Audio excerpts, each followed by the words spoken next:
at the university, I went through the YMCA. I did a bunch of coaching there. So what I learned the most from the YMCA is how to develop a clientele. And again, you can stop me anytime and say, well, how did you do that? And what's the systems you had in place? I basically had, I remember two things. I have to put two sheets up here.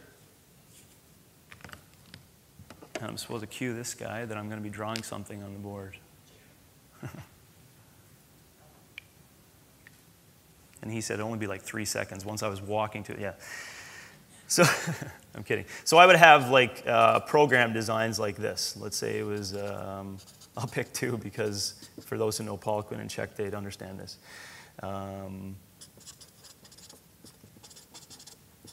So that says dumbbell external rotator, 3 sets, and prone jackknife times 3 Swiss ball, and external rotator exercises. So Paul Quinn and Czech combined together. But I would have this. This was basically my marketing tool at the YMCA.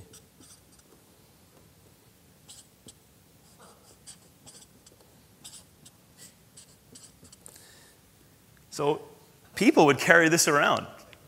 And at the YMCA, I developed, because I knew program design, knew how to put it together, but when I draw it on paper and put together programs for individuals, I never wanted to do personal training. I don't know, don't ask me why I didn't go that direction, but I do program design. So basically, people consult with me. I still do this on a day-to-day basis. People consult with me, and I design training programs for them.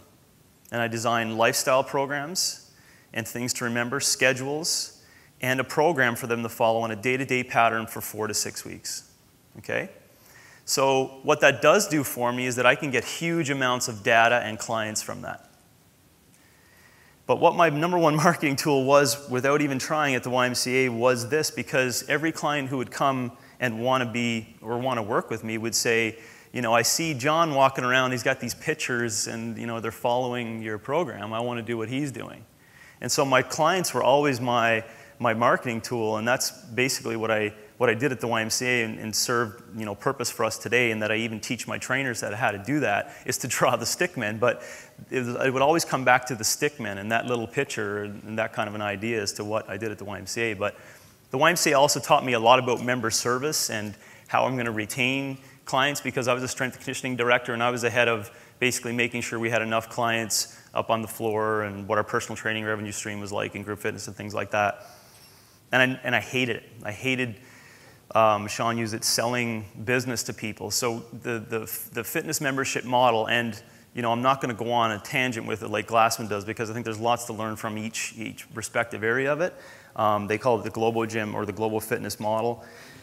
And I'm not a big fan of that, because I think both parties can be respectful relative to it. But what I learned from it is that the retention rate there was ridiculously poor, and meaning that we would work so hard to keep people coming in, and then I think it was like a 2-to-1 ratio. Every 2 members we'd lose one over a monthly period. We get those retention scores, and we had, I think at the YMCA we had 9,500, 10,000 members, and 7,500 of them were adult members. And so I had like a huge pool of people to choose from for that. But they just hated it. They hated the atmosphere, the busyness, the inability for people to serve them.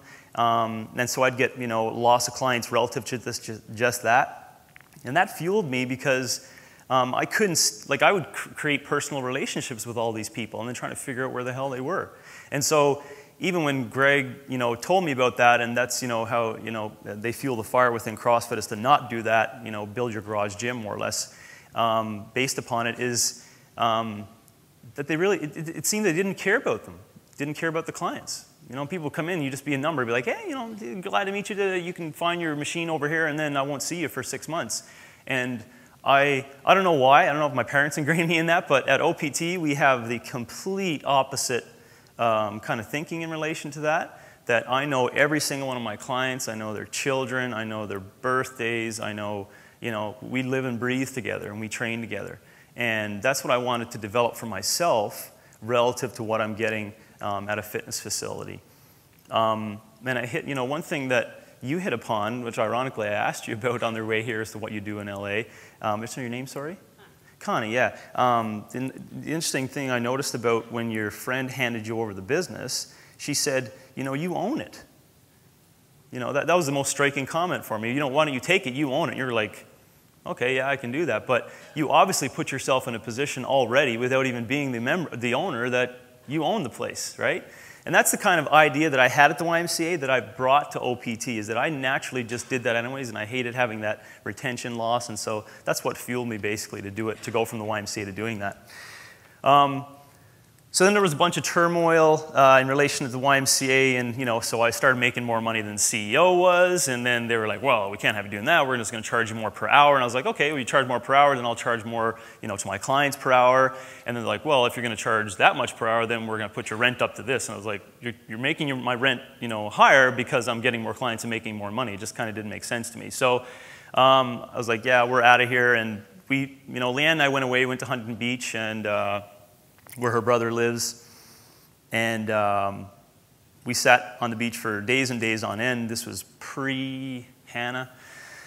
And we came back, and you know, I quit. I basically didn't come in on Monday, and I gave a huge email to all my clients saying, you know what, I just can't do it. And I jumped into cold water and took that risk, and Leanne saw in me that I was, you know, emotionally just pissed relative to what they wanted to do, and how I wanted to run my business and do my, you know, thing with my clients, because I was more upset about how my clients were going to feel about me than about how I was relative to the business. But my clients sensed that. I didn't know it, but my clients sensed that. So what I did is I basically, you know, went to zero.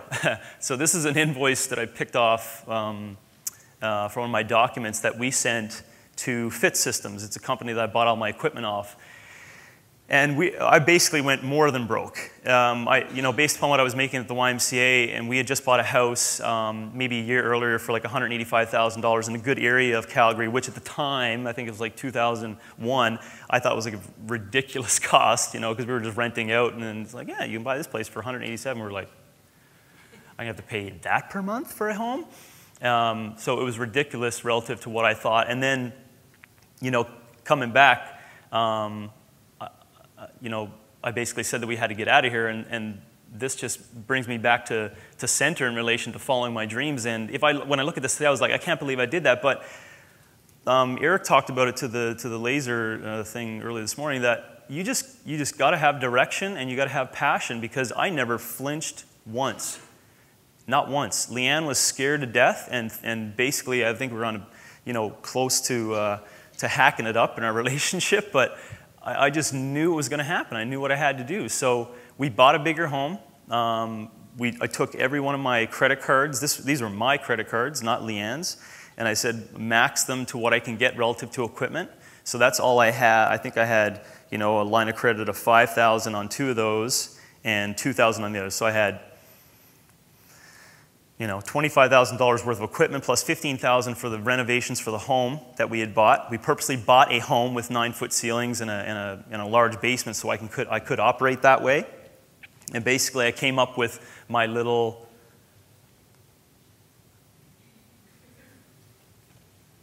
home gym.